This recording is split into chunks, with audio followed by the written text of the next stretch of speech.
A plus B, syllabe, C, métaphore, grammaire, W, hypothèse, oxymore. Mon chou, tes couettes sont chouettes sous la couette. Les toucher, c'est chou.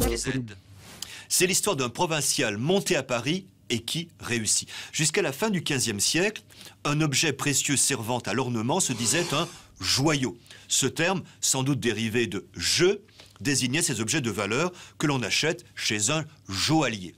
Parallèlement, le terme breton « bise », le doigt, avait formé un dérivé « bizou », anneau pour le doigt. C'est sans doute l'origine du français « bijou ».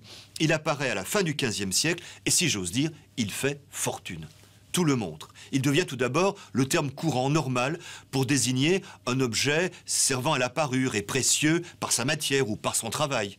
Bijou ancien, bijou de fantaisie, mettre ses bijoux.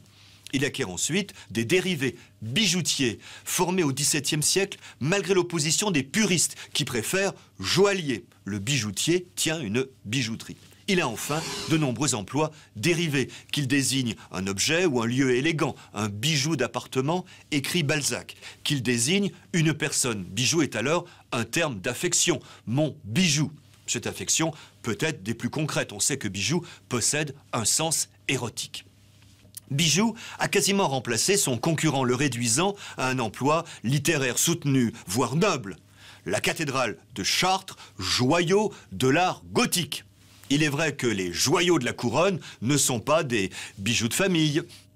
A plus B, syllabe, C, métaphore, grammaire, W, hypothèse, oxymore.